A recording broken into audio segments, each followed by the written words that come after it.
Hi everyone, hope you're having a great day. I promised you I'm going to do another video to continue about the roadmap to time management. Here I go. So I spoke about quarterly time management in my previous video, which to summarize, I said the first 2 months I take action, and then the third month I review to make sure I achieved what I intended, and also to review the process to see is there any processes I should reroute or reschedule and continue with the processes which are already working. So the next thing is like a road in the UK. So it's like a secondary road. When you come off the motorway or the highway, the second road you take is slightly narrower, less capacity. So when you are setting intentions and planning, consider that. So it will be the monthly goals now. So for monthly goals, I would say the best thing to do is to take two important projects for that month, which has worked really well for me. And so you take the two projects for that month and then take another two projects for February, for example. And then in March, you stop, you reassess and review, and then continue for the next quarter with whatever intentions you have and what you're already doing. Then the B roads. What do I mean by it? Is the next step forward. So it's the local road, but not the street where you want to really reach. So this one works as weekly goals.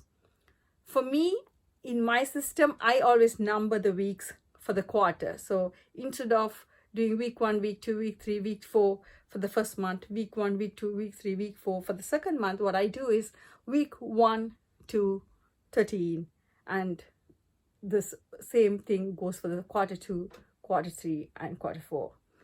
So that makes it easier for me when I set the intentions. What do I want to set for that quarter, and then break it down for the week? For me, it works. So I would recommend the same for you. But obviously, if you find it is much more easier for you to work your head around working 4 weeks or 5 weeks every month, please feel free to do it. Then it comes to daily. So in the weekly, I would usually do 3 or 4, maximum 5, not more than that, because otherwise you again get overwhelmed and it's difficult to keep up. So for example, if I'm going to do the writing, content writing for my book, what I used to do is in week 1, it would be all writing, but I would say like second day or third day, I would halfway through and finish a chapter and send for the first editing of that particular chapter, so that at least you have completed one task. And then by the time then you reassess, reschedule, and then obviously you will have also to consider is your personal intentions. It's not all about professional intention. Even for me, that is one thing I was failing a big time previously, because I was concentrating on my professional intentions, but I was not always good with my personal intentions. So I would recommend for everybody to do that. So and then the daily. So it is like your street of your destination, that particular street where you live or where you are intending to go. That would be the place. If you imagine that, that would be the narrower street out of all the roads and highways and motorways and secondary roads and A roads and B roads you've taken. So you also have to think that your capacity is less. Only so much you can fit into that gap. So you need to be aware of it. That's what comes back to Bill Gates again, when he said, overachieving and, what you can achieve in a day is less, but what you can achieve in a year is more. So I think that's the same concept you should always remember.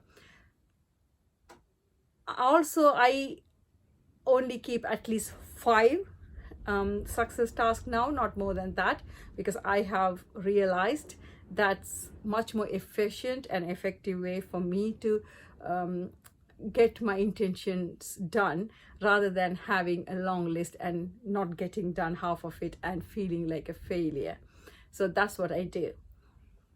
One important thing before I finish this is always remember there are resources you're going to do. Like I said in the previous video, you would be editing, the proofreading, the designing, the illustrations, all are done by outsourcing.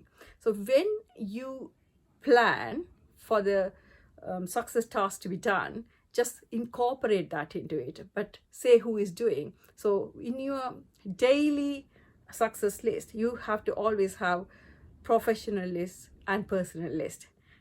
So when the last but not the least, when you have the time and the planner set out for each day, when you break down, make sure you incorporate them in this space. So only if you have set the intentions personally and professionally to begin with, then it becomes so much easier to incorporate them at the daily task and daily success task at that point. So that's what I would do. So for me, example, if I have to do meditation, exercise, or personal development, reading, courses, all that comes in a day. So for me, in the beginning of the day is so much easier for me to just do the meditation. That's what I feel. Once I get distracted, all the clutter comes in my brain, I find it very hard to meditate. So it's so much easier to do it in the morning. And then I can do all the productive structurizing, all that stuff. I find it so much easier to do in the daytime. I know that is not the perfect way to do it, but for me, creativity comes better in the evening.